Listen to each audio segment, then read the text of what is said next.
Winston Churchill exhorted us to never waste a good crisis.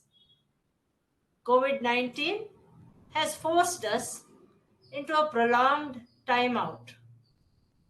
It has brought radical lifestyle changes. As we have moved into a calibrated opening up, it is time for us to begin contemplating the end of the crisis, envision what the world will look like in its aftermath, how the pandemic has changed the way that we live and we work, and what we need to do to adjust to the new normal of the post COVID 19 world. Today, I will present three arguments to you. First, I argue that the new normal of the post COVID 19 world will see major changes in our professional lives. I see three vectors of professional change: the accelerated importance and use of information technology, unconventional ways of working, including freelancing and work from home, and increased inter-organizational and intersectoral collaborations and networks. Second, I argue that these changes will demand personal transformations from each of us, of which three are cardinal: embracing uncertainty and change, becoming a continuous learner, and practicing personal and collective social responsibility. My third and final argument is that capacity building is the single enabler and tool available to us to navigate the changes that we will confront in our professional and personal worlds. To leverage capacity building, we need to harness youth who are outside the formal education network, focus on the frontline and backroom workers who are vital to decision making and implementation, and design training programs so as to train teams and not just individuals. These, in essence, are my three arguments. And that is why today's program is so important to you, and this training program is so vital for your working future. Why has COVID 19 thrust this imperative upon us? Does a crisis by itself ensure reform? Every great crisis to mankind has seen a period of confusion followed quickly by rapid counter responses. In challenging times, we question accepted realities, devise quick solutions, often outside the usual compass, some of which may be effective enough to become normal quotidian practice. This was demonstrated in the world wars as well as pandemics such as the Spanish flu. History also suggests that the global economy is remodeled in significant ways after a major crisis like COVID 19, spurring the adoption of new technological strategies and business models. The SARS outbreak in 2003 is seen as the causal factor for the adoption of online shopping by China, which resulted in Alibaba's rise. The balance of payments crisis in India led to the paradigm shift of liberalization, globalization, and privatization, LPG as we call it for short.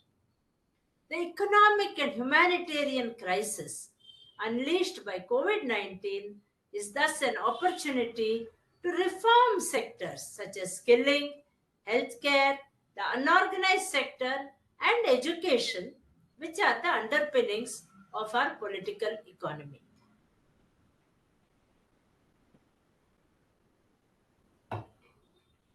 What changes will we see in the post COVID 19 professional world?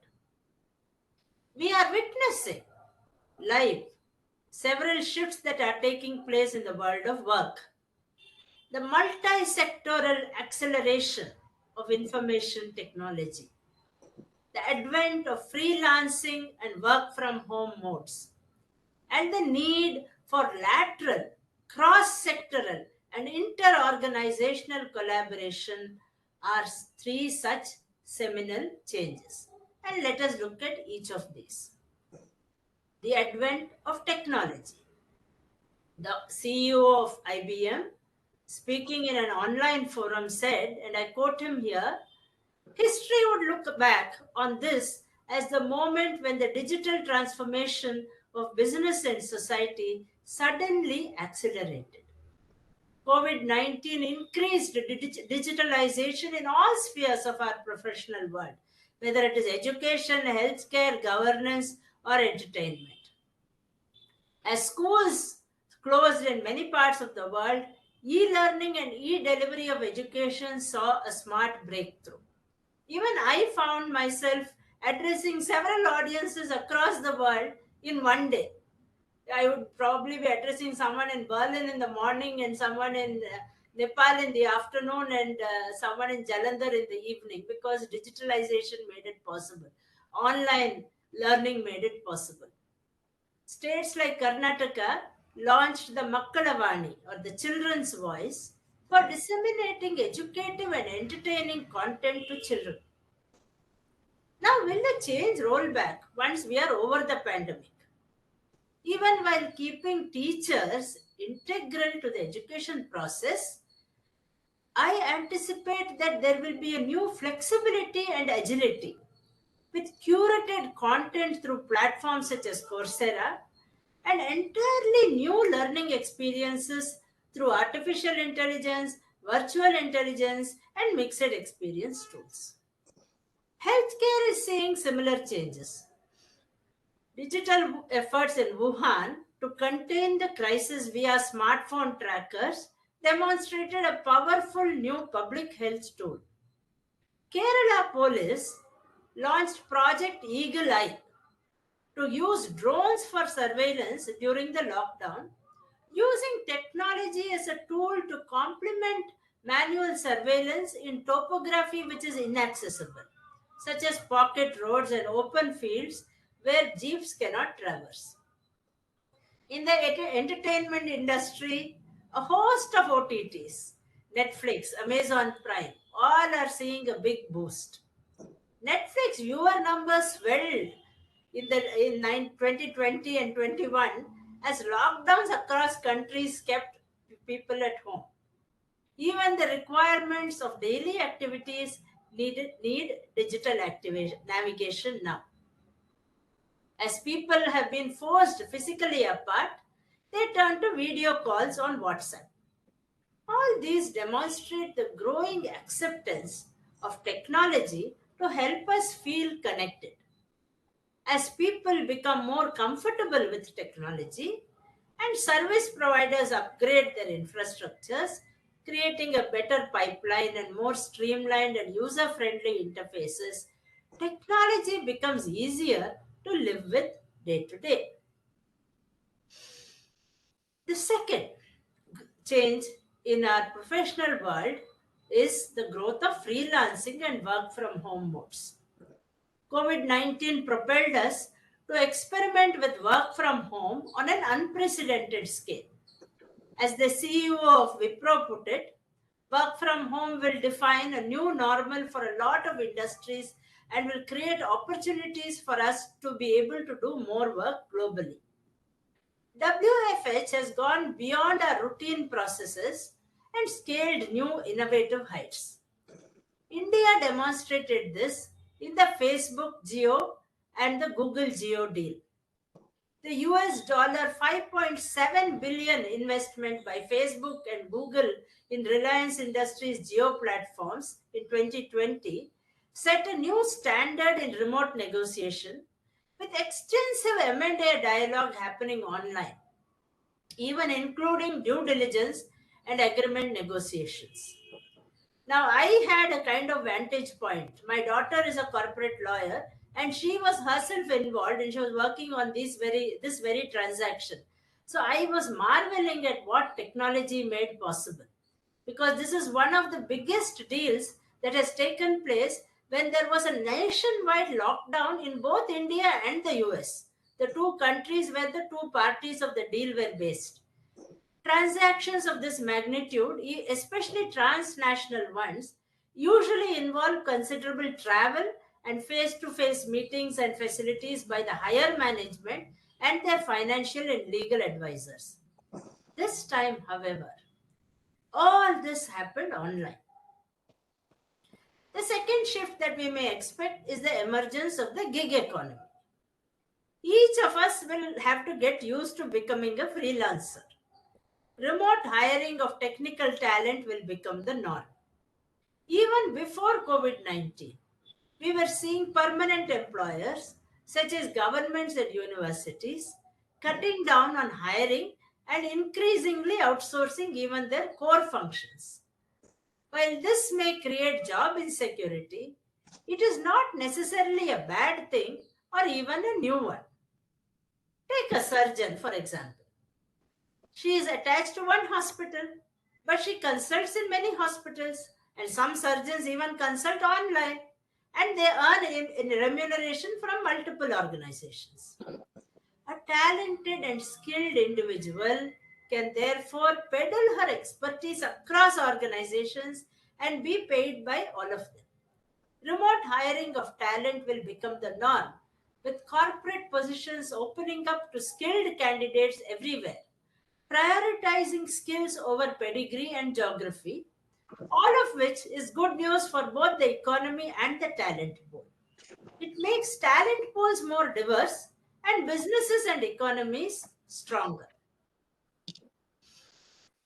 The third change is that gig economy and pervasive freelancing will bring in cooperation and coordination across sectoral silos.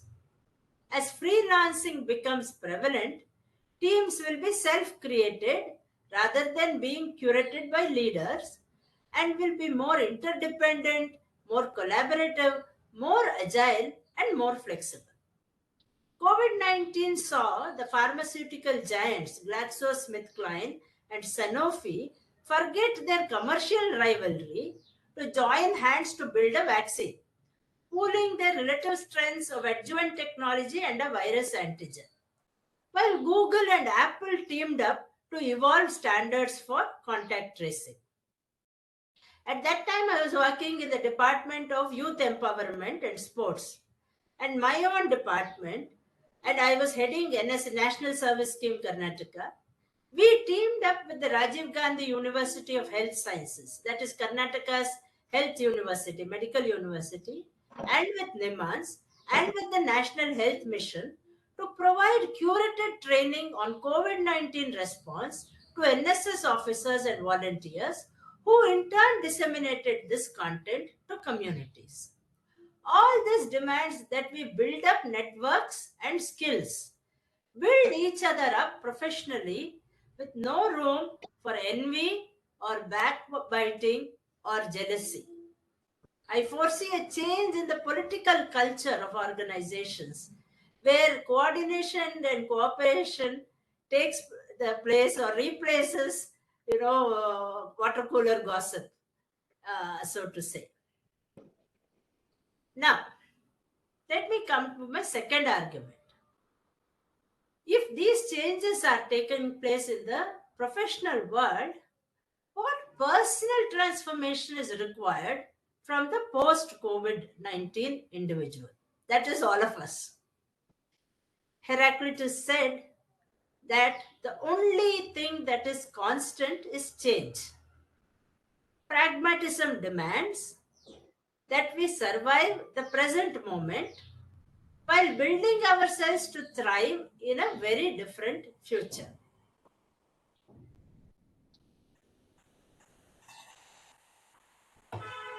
In a topsy-turvy world, how does one stay sane and calm? Questions are everywhere. What will the future hold? How will life change? What will the new normal be? Uncertainty is uncomfortable. Yet change is inevitable. And COVID 19 has only accelerated the pace of change and made it palpable.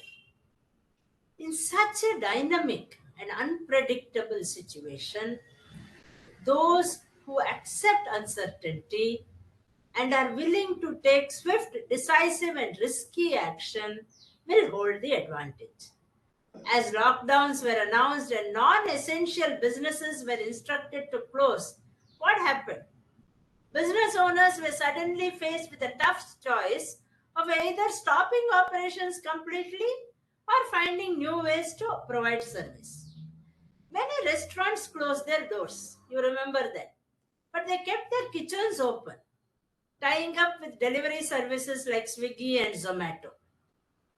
Barbers, whose salons closed down, began to offer home haircut services. Hence, the first personal transformation that the post COVID challenge demands from all of us is the realization that change is the only constant and that things may change any moment. This calls upon us to embrace uncertainty, develop equanimity, mental balance, emotional intelligence, and agility of thought and action. The second change, enter the continuous learning mode. Become a continuous learner. Continuous learning opens our minds and changes our attitudes. Knowledge is now at our fingertips. To function effectively in this rapidly changing world of technology, we need to learn new things to remain valuable. Those not making use of this opportunity will stagnate. Do not be left behind. Ensure that you remain up to date and keep up with industry trends and adapt your skill sets. Resources for continued learning are many. Read magazines and online articles. Analyze and critique case studies. Subscribe to publications relevant to your work or interest. Connect with global networks using Skype, social media, and email. Attend training courses and webinars like this one. Try MOOCs such as Coursera and edX. Listen to podcasts and watch documentaries. The days when one went through a neat progression of study, work, retire will be replaced by a career of constant personal reinvention and learning with doing. Thus, the second personal transformation required from all of us is continuous learning. It is vital to prepare yourself well for the coming future.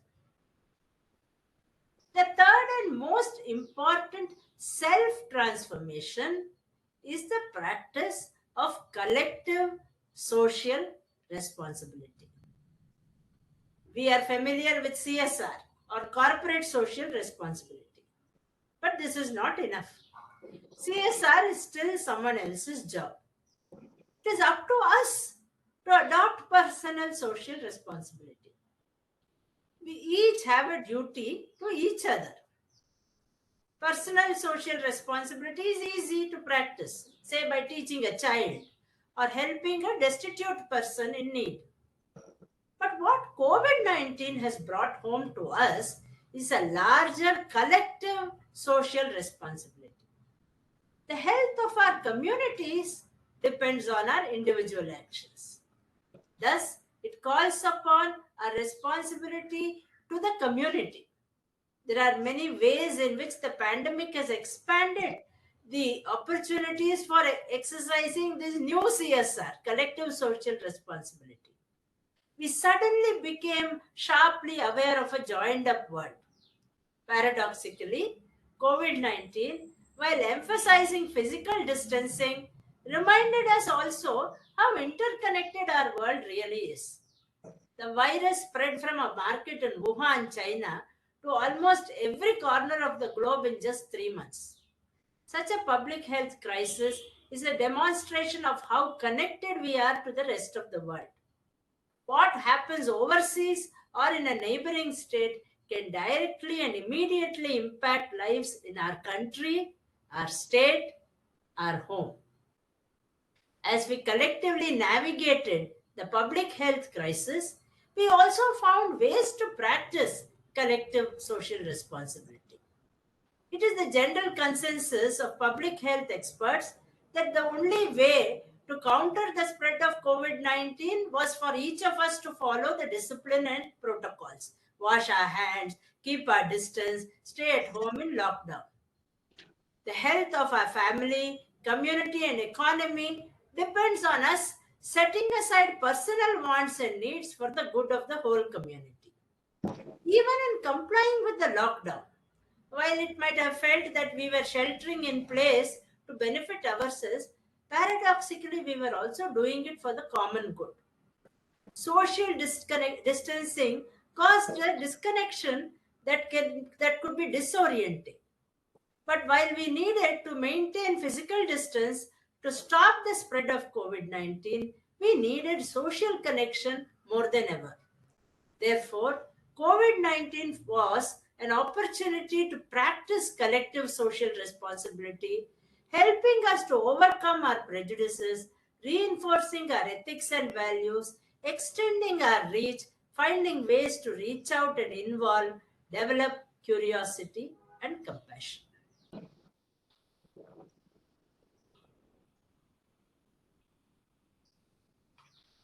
Now, let me come to my third and final argument, how to bridge the professional changes and the personal transformation that is required from each of us. Here, I focus on just one tool, the criticality of capacity building.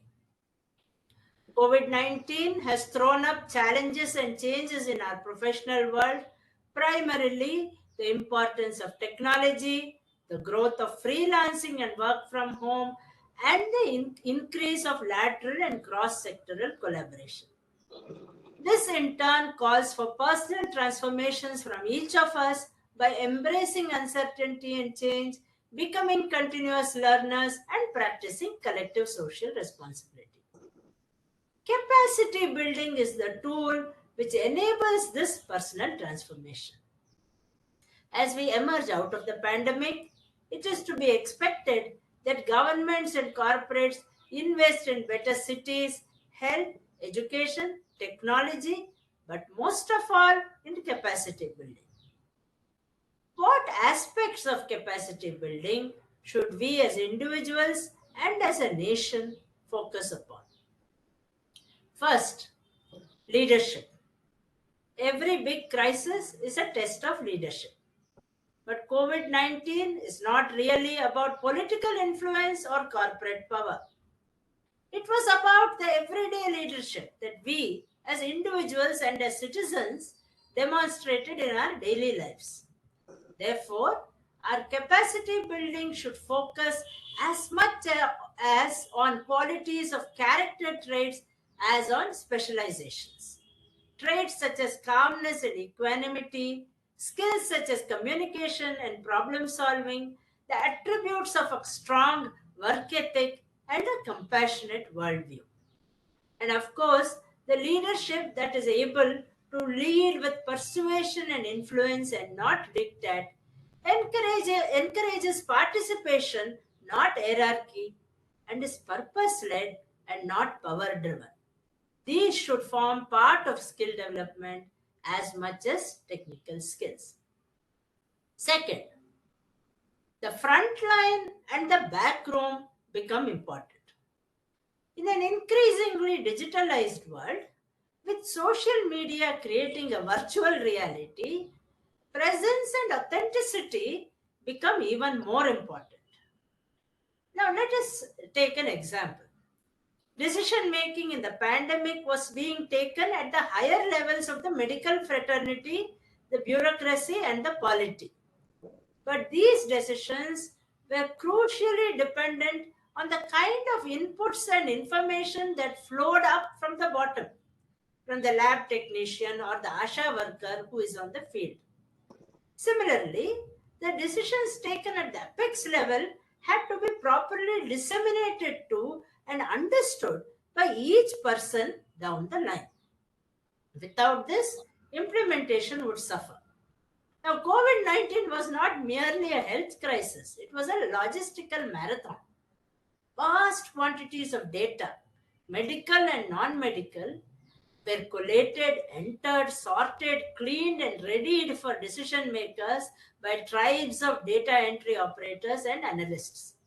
As the pandemic progressed, we heard of swabs being improperly labeled, which became useless in determining treatment and containment.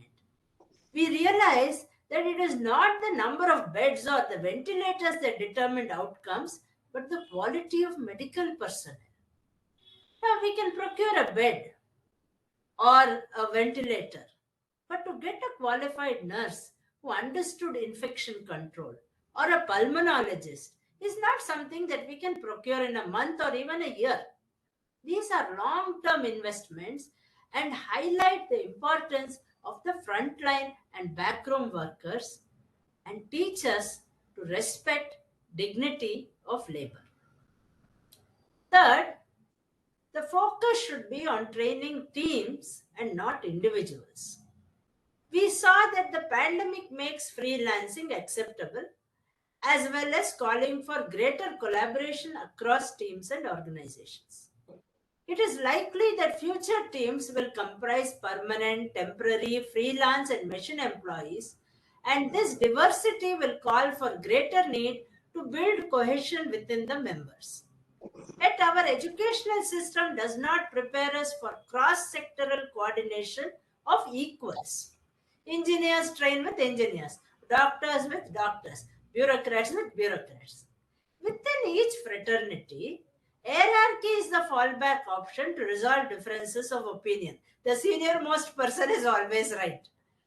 But what happens when a policeman has to implement a medical decision made by a doctor based on data analytics produced by a computer scientist?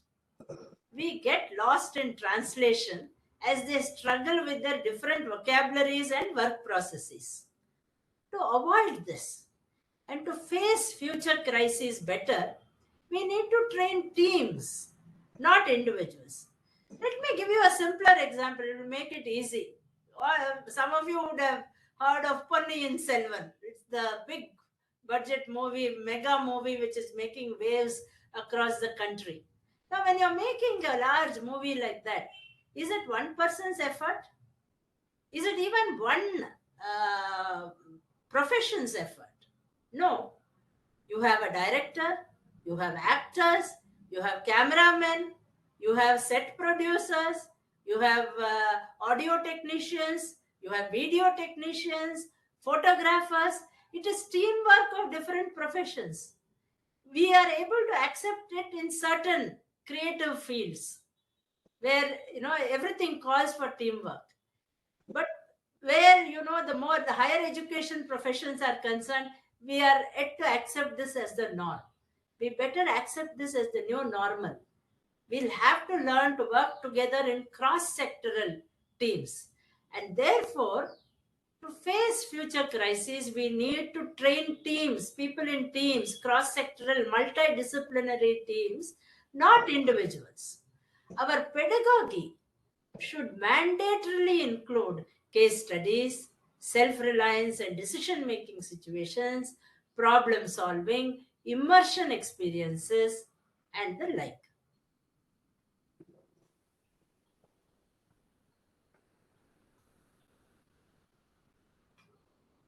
In conclusion, let me say that choices, not crises, determine our opportunities. COVID 19 has changed the world like never before. The global lockdowns that we saw happening with COVID 19 were unprecedented and perhaps even incomprehensible to human minds. Yet, amidst all this, opportunities lurk. It is time for governments, businesses, and individuals, you and I, to prepare for the worst, but also prepare ourselves to recognize and utilize these opportunities and keep the faith that we will transform into a newer, stronger, and reinvented India. I wish the 2-day program on skill development all success and wish you all success in the future of your work. Jai Hind. Thank you all very much.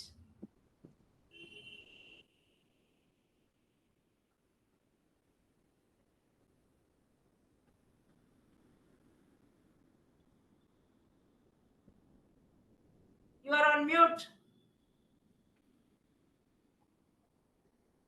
Sorry, madam. Thank you very much for your thoughts, very enlightening thoughts. And you are right. Choices are not crisis that defines our opportunities.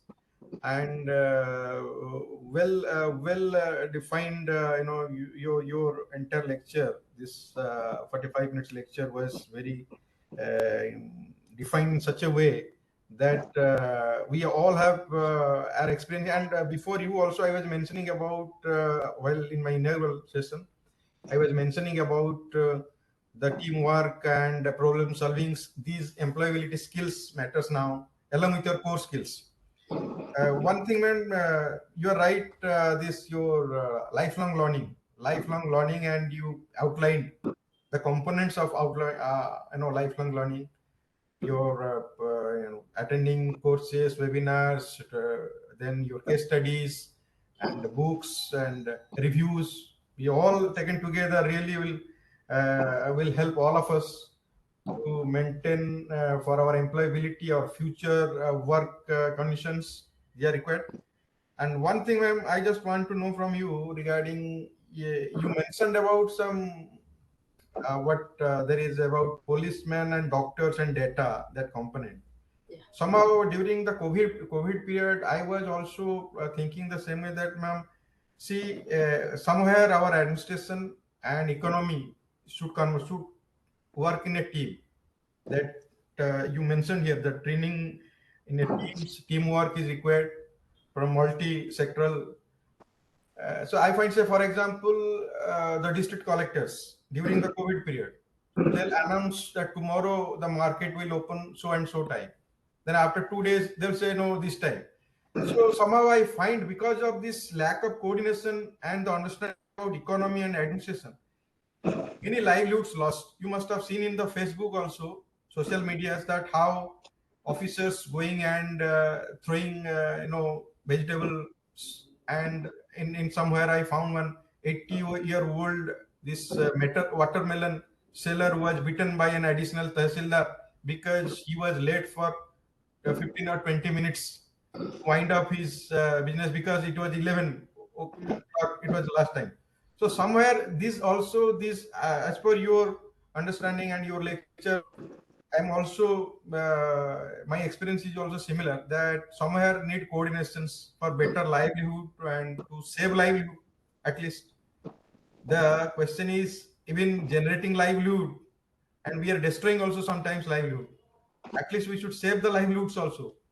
So somewhere your guidance will help our. I think this is also, the officers should also listen your lecture sometimes. Also, they should periodically invite you for motivation speaks. You are doing, I know, but and I hope our participants are really enlightened, and they will definitely make use of your words. Now I invite anybody, anyone wants to share something, or and some clarification and queries. Any questions from your side, students, participants? Anyone wish to ask any question? Doctor, While in the they think of questions to ask, I'd like to address this point, which our education system actually needs. I am not saying an overhaul, but it needs something of a change. yes, It is so information based, knowledge based, and it is not really focusing on the development of the complete individual. And it is also, we seem to respect a person. Let us say, even you, while you were introducing, very tangible achievements are what are respected in our society. You top an examination, it is respected. You get a degree, it is respected. You join a good institution or a good profession, it's what you are as an individual may not, it took me a very long time to come to this understanding. But the, there could be someone far more intelligent but without the credentials, but will have the substance, but will not get recognition as society. So this, I think, is what our education system should focus on. That qualities of compassion. You were mentioning about the watermelon seller. Now, how did we approach this whole issue of distancing? The intention was safety. There's nothing wrong with the intention, but the methodology was the age-old methodology of danda. But Yes. that was not was needed. What was needed at that time? What was needed was a more sympathetic and empathetic approach. That yes, I need you to cooperate with me in seeing that this pandemic does not spread. Now, were we able to bring all people together? There were some groups of people, segments of people whom we were able to co-opt. Those who were, we did not have the time or the patience to co-opt everybody who did not understand at first instance. And you remember the migrant crisis in 2020. So when I took over as in labor department, I joined in the early 2021. And the Mhm. first thing I said was that I do not want my laborers on the streets. Mhm. So what should I do to see that they are not on the streets? And that does not mean that putting them under lock and key. Yes. So you will have to find me. So I went to them and asked them, that what do you want? Fortunately, being in my position, everybody, even workers may not be accessible to everyone, but I was able to meet them. I asked them, what do you want? And at that time, we were announcing compensation and distributing food kits. And they said, yes, we are very happy that you are giving us food and you are distributing food and you are giving us compensation. But we are workers. Mhm. What we want is work and pagar. Kannada is ನಾವು ಕೆಲಸಗಾರರು. We are workers. ನಮಗೆ Mhm. ಕೆಲಸ ಬೇಕು, ಪಗಾರ್ ಬೇಕು. We want our work and we want our wages. We are not looking for your dole. So then we said, okay, then our policy should go towards, we should aim to see that they have the work, not destroy their livelihood in the name of safety, which meant a policy decision. We said, okay, we'll allow in situ workers to stay in situ. They need not go away from their labor colonies. Wherever you have these large, Prestige and Brigade and all large construction groups, lot of construction is going on in Bangalore and Karnataka, across Karnataka. We said, okay, let them work. But when you say that in a pandemic situation, workers can stay in situ and continue to work, it puts the onus on the government, because how do you avoid the pandemic from spreading? So then we said, okay, we will see that everybody is tested. So the onus of testing fell on us. Some industries, they themselves took it up. Many of the large industries, they said, we will test at our own cost. Government did not do it. They themselves did it. For some others, we did it using our ESIS hospitals. Then a massive vaccination drive. So you remember last time when our Prime Minister's birthday, the last year, one of the way in which we gifted him was through our vaccination drive, and Mhm. 1% was contributed by my department alone Yes. by vaccination of construction workers of the Wow. whole country, I'm saying. So you can see the massive vaccination drive which we undertook at that time. And then we said we will not stop with this. Let us address the long term, how to build up resilience. So then, not just compensation for the immediate, food kits for immediate relief of hunger, but for long term resilience, health assistance, medical testing, education assistance, so that the next generation is not at the same level, skilling. All those were long-term projects which we took care of. So when we say it should not stop with words, it is true that the first thing to do is, yes, you say that this is what we should do. We lay our objectives, but there is a path from the problem to the solution, and that path means certain decisions certain responsibility being taken by all of us. So that is what policy and implementation should do. So I was just trying to address that particular issue that you had raised. No, no, you're right. Actually, madam, actually, I studied public economics, masters, and public administration also. So I think somewhere, see, we should be sensitive. Economics and public administration should understand each other. So Yes, then only we'll have a true. effective ending. And So ethics. And ethics and also. I request anyone wants to share something or ask any question. Dr. Inder Kumar, do you have any question? Mr. Indra Kumar, are you there? Wait, photo there.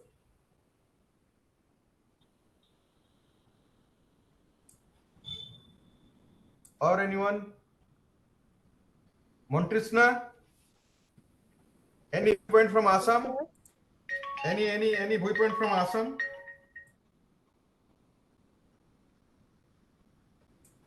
You want to add something or share some of your experience or feelings with ma'am?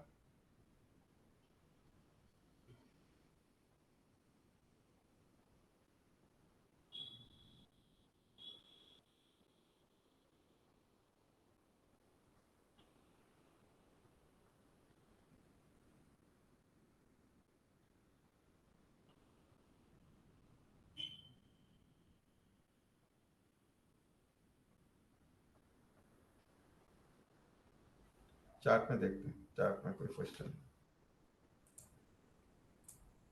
ये नहीं है chat चलता है show लिया photo यार ये कहाँ चला गया भाई मैंने सवाल कर दिया ना अरे इसको ना हो वो गया बैक ये वाला हाँ so if you don't have any questions Sangeeta Yes, sir. Ma'am, good afternoon. Good afternoon. I'm right now lecturer in fashion designing department of Marwari College, Ranchi University. My issue is Slightly louder, please. It's yeah. Can you hear me now? yeah. yes you are audible Yeah.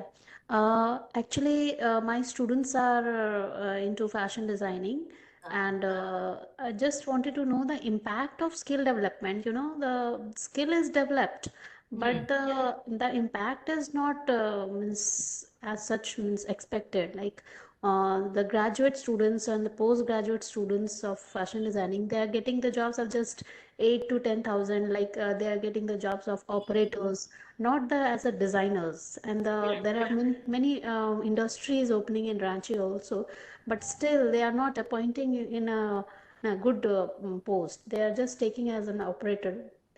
Like those PG students, then the impact of this skill development is not as much as expected. Yeah, see, the thing is, as an economy and as a society, we are yet to accept skilling as an integral and legitimate part of higher education. There is still, let us say, between um, a mechanic who actually works with his hands and an engineer who probably has the knowledge and the theory but does not actually work on the shop floor, who will get the higher pay in today's society? It is always the engineer. This is a society which has not yet learned to accept. Even parents, they will encourage their children to go towards a degree. You get a BA degree or a BSc degree, even if you go for a totally different job. You may take a you have so many students with engineering degrees and they will be working in a call center. So as a society we should change, and also areas like fashion designing, see, these are uh, it needs an affluent society to back it, a society which is willing to invest in clothes, invest in accessories, invest in looking good. That now in a largely conservative as well as partly poverty-stricken society, what is the segment which will support this kind of skill? So that is what is happening. The one, top of the head, one thing which I can think of is that in such areas, it is better that there is a collaboration and they go in for a startup and then start targeting niche segments of the consumers rather than try to explore the whole market. If you're going in for high-end designing, come together, target certain segments of the population which will actually be able to support you, which will have that kind of purchasing power as well as that kind of aesthetic interest. So again, Bangalore is here also there are lots of experiments being done. Bangalore is the home of startups, as you know. Some succeed, some fail, but this is something which it can be explored. Again, there are no simple single answers which will remedies for this. Yeah, any society which is in transition is going to face these opportunities. Available outside are shrinking. Opportunities have to be made by each of us. That is what I can say. There are also mentoring institutions available, so you can try to connect some of them. I am also connected to some of them. Like, I can refer you, and they will also try to if anyone is going in for a startup, they will mentor such startups. Okay, ma'am. Thank you. Yes, rightly, actually, madam pointed out, because that is the now it is unemployment, more than unemployment, underemployment is a challenges for us. Yeah. And to some extent also, if you see the India skill report that comes out every year, the employability of our professionals is also a question. So I was seeing the data that how in measures, say for example, B Tech, it is in 2021, 46% was employability for B Tech. For MBA, 46%. For BA Arts, 42%. For BCom, 40%. BSc, 30%. MCA, 22%. And Polytechnics, 25%. B Pharma, 37%. Which domains are more employability talents in that sector? So this is a world skill, India skill report every year they comes out through CII and some other, even government universities are also. So underemployment is also, madam, challenge. Yeah. We have to see that how you rightly had pointed out that how our education should match. So that is why, ma'am, I think I was mentioning about how UGC has now come out with a plan for professor in practice. Yeah. So 1/10 of will be there from practitioners from field, so Yes. that they can support our academics also. Just to connect that mismatch can also be minimized to some way. True. So anyone or else will close the session. Uh, Dr. Sangeeta, you can write to me and I'll put you on to some mentoring organizations which may, if any of your students are interested in having a startup, they will guide. yes, Okay, yes. How because this, that ecosystem is growing, where you have people who will both guide and some who will fund also, who will try to find funding for you. So I can put you on to some. You can write to me separately. You can share my email with her and. Yes. So okay, you are there when your fingertips. You will be available for all of them within Google. No need of giving. Quite literally fingertips because everything is on the keyboard now. Another thing, ma'am, actually, since you are now the labor department with you, and in many ways you have also been pioneer in many cases. Say 5 years back, I was conducting a program here on decent work in construction industry, promoting decent work in construction industry, where officials and managements and trade unions, all the social partners came. So there, I came to know your one secretary, construction board came participate, and she informed that how the Karnataka board has come out with enhancing your coverage area to bricklins also, which is by law is not actually where the Factory Act and their Construction Act doesn't work. But somehow your board has extended the coverage for these bricklin workers. So then through that program also other West Bengal government's officers wanted the model, same model replicated, and they took up their ministers also. Hmm. So in many ways, your department now you are leading the department. I hope it would also be inspiring others in other states also. Your sensitiveness towards the working class, and that you mentioned about how you were managing our migrant worker issues. And I think in Karnataka also these migrant workers were also probably the registering, they for 4 5 years back they were registering the migrant workers in the board also, so Yes, somewhere. we are doing, and now Government of India has come up with the eShram database, Yes, yes, Isram. where you are registering virtually all workers, both Mhm. organized and unorganized. So that will become a massive database for all of us.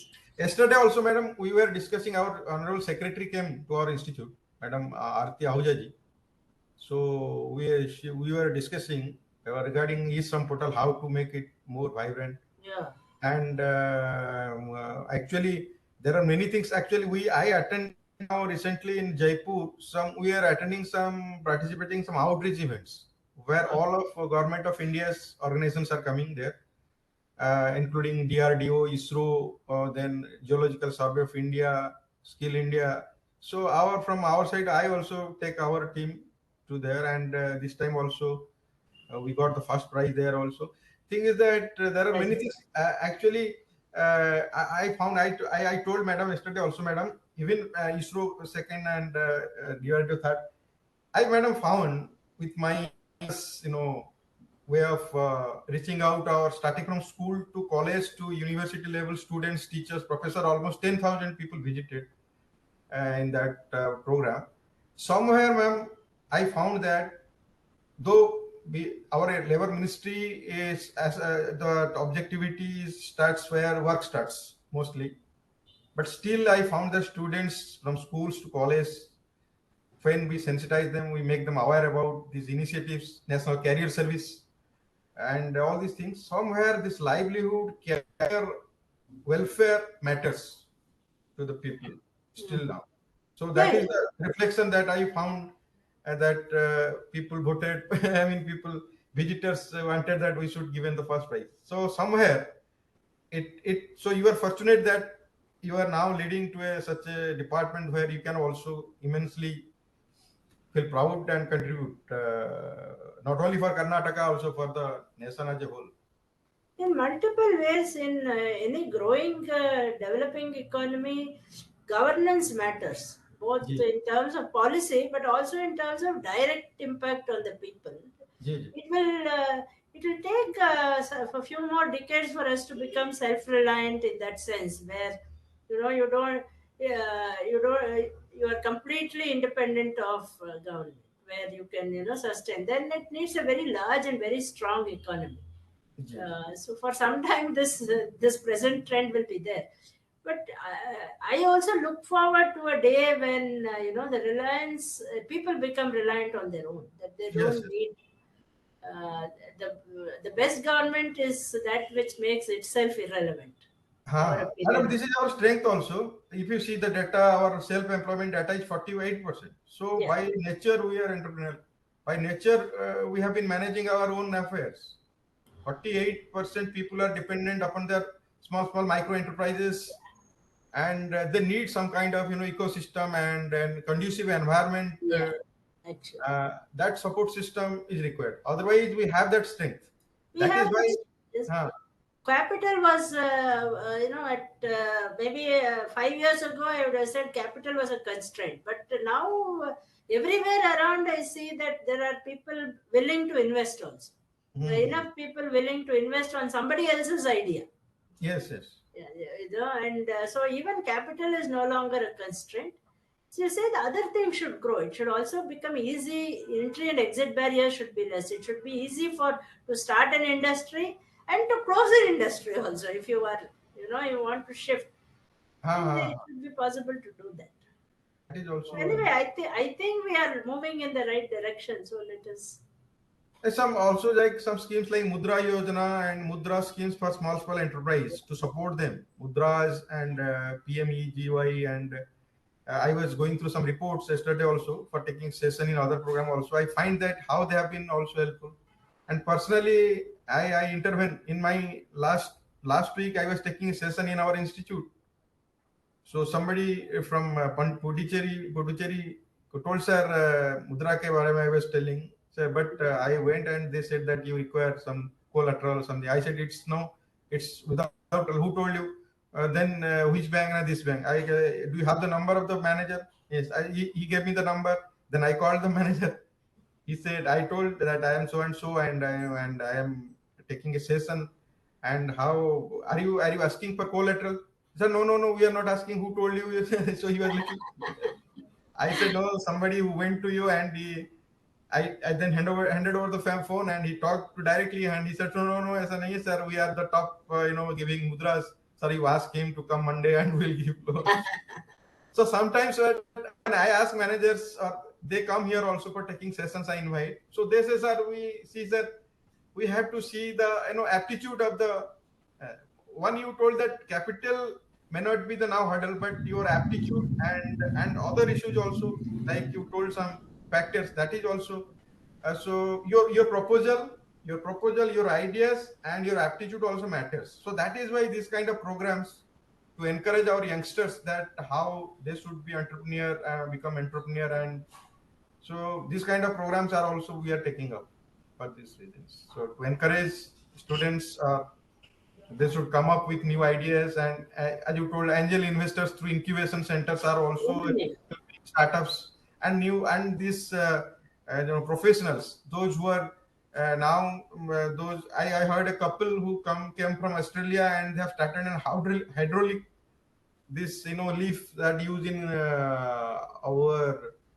this we use this leaves in salads. Hmm, This hmm, hmm. leaves, they have started in Hyderabad. I was going through their profiles.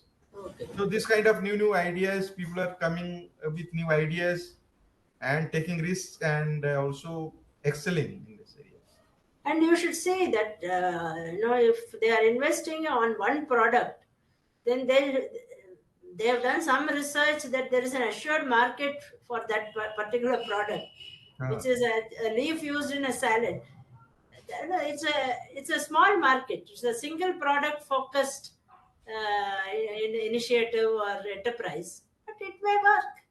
yes. So Madam, what is your experience about this one product, one district? How it is going on in Karnataka? One product, one district. Are you aware about this? I'm aware about this, but I top of the this thing I don't have any knowledge. I'll just have to check and. Actually, this is also nowadays going on in many districts. One and another, as you told about the viability of the product of your enterprise. This RCT, this Rural Self-Employment Training Institute, which is in every district and is started in Karnataka, Root City. Road That model sets. government of India has actually Yes. adopted this RCT, and Yes. they are giving trainings at district level. In every district, there is a RCT, which is by the lead bank. Lead bank is managing, Yes. Yes. and they are giving trainings to poor youth, those who are interested to take up their enterprise, and those who Yes. want to remain in their own state districts or District. state, and not for forced migration. So they are given they're taking some aptitudes to psychologists, and they found that yes, he really wants to start something. So they give them trainings for 6 weeks for Mm. that particular product or service or something. And then they give handholding support through bank loan. And I visited one Mm. Ghaziabad RCT 2 3 years back with my international participants as a field tour. And the director told me that the repayment that they provided to their trainees, they're 100%. Okay. under repayment. I mean, they have used the money and they have repaid the enterprise. And the fact is that the condition is there that whatever product or service or whatever you take, decide to start your enterprise, that should have the local demand. Hmm. Hmm. Local demand. Yeah. So for example, so if somebody cannot, if you in Haridwar you start hatchery, it cannot succeed because there are now more than people are vegetarian there. So so wherever you, so that is the whole idea, that I am just connecting that you told that that product that you want to start, that should have the viability and Market, demand in the local demand at least. So you cannot, we cannot export the things. So then only this self-reliant concept we can nurture and we can be successful. It can be successful. See, root cities, I visited several years ago. They were doing very well in the Dakshina Kannada area, because that Mhm. was, see, again, it was not a very large initiative at that time when I had gone. This must be 20, 25 years ago when I visited. Then of course, I also visited some which were run by the banks. Yes. They were, to the extent which I saw, yes, they were successful. They Mhm. see, these experiments by and large depend on the individuals who are running them, their interest, their personal initiative, how they are able to select the candidates. Mhm. And banks by and large are conservative in loans, but Mhm. that handholding support largely helps. Mhm. Now I think we are, while government has done its part, I think private sector seems to be entering in a very big way. If you remember that the last time you had invited was on the creative economy. Yes, yes, yes. The creative economy, it has just taken off. You have Mhm. umpteen number of entrepreneurs who are interested in, identifying local talent and selling not to very large markets. They don't have something like a handicraft development corporation, which every state has, for example, or CCIE or something. They identify certain markets, certain customers, and they are able to sell to them. High value, high quality, high priced goods, but done by very good local talent. But ma'am, there are, as the Sangeeta was pointing out something and you answered it, Sangeeta's viewpoint. Madam, I personally had visited two, three nowadays social startups, social enterprises, Yeah. startups and enterprises. In Mumbai, there is a Teaser India, Uh, Megha Falsekar. I visited while doing a program there with our participants. In Maharashtra Institute of Labor Studies, I was doing a program, collaborative program. So I visited this organization called Teaser India. uh, Ma'am, and here is a, in Delhi, there are so many organizations like this, like Pili Dori, some national fashion technology pass out students. They have come out with a startup. Now, what they are doing, they are working with the local artisans, and they're giving some skills, new kind of competency building, and they are marketing their products also with nationally, regionally, nationally, and internationally. So these kind of organizations are also now, and thereby enhancing the financial upgradation and of the artisans also. yes. So these kind of organizations are also now doing a good job. I mean, Yeah. they are, I think I have visited two, three. So I'm also planning to do a kind of more work on them.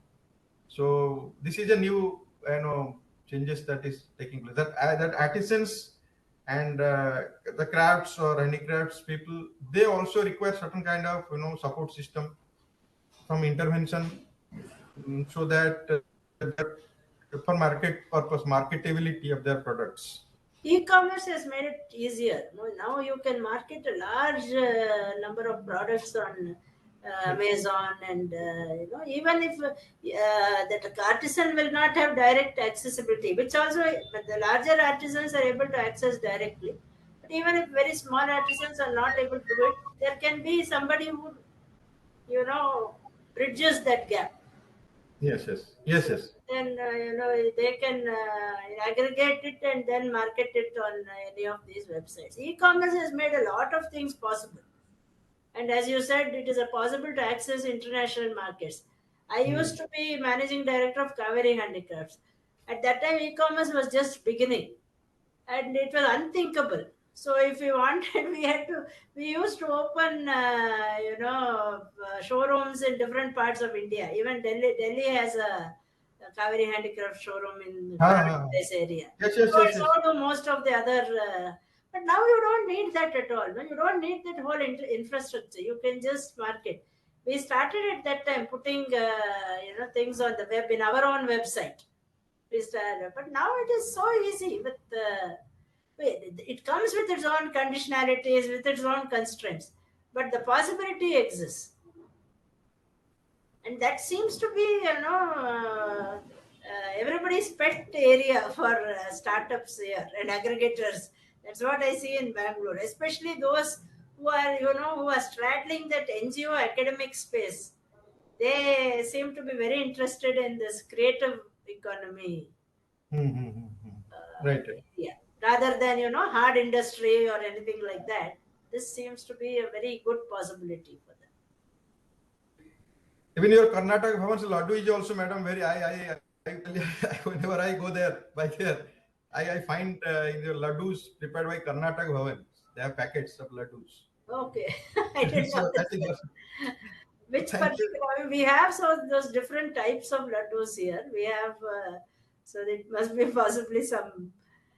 No, but when I go through airport, that when we go through airport, we go by Karnataka Bhavan. So sometimes I Okay. stop there and I take it with to my place, and people also like it. Oh, okay. I didn't even know that Karnataka government sold laddus. So, So in a lighter note, last time next time. lighter note. So so thank you, and we should. I must thank you for your gracious presence and So, discussing with all our participants. I think, friends, if you don't have any questions, so we should stop here and we should let ma'am uh, start her own work. So shall we stop here? Sangita? Sangita, are you there?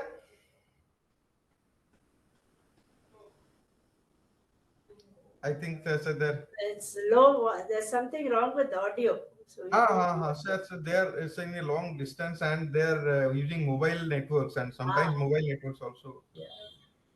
So I was telling one thing to share you. It's a very heartening also that in the morning from this Jharkhand one professor, one teacher, assistant professor probably Amita ji.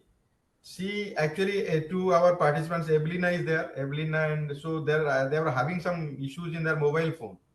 So she connected with her mobile phone in Madam and let them participate. That's- So this is how we are managing our, we are managing our things. Many things we are managing, and as you told that, yeah, as you mentioned that activities like PhDs and in which university you have studied, where you gave lectures, these matters. But these are small, small gestures, and is very heartening gestures. How a teacher is facilitating her student through Yes. her own mobile phone. So I was telling her that.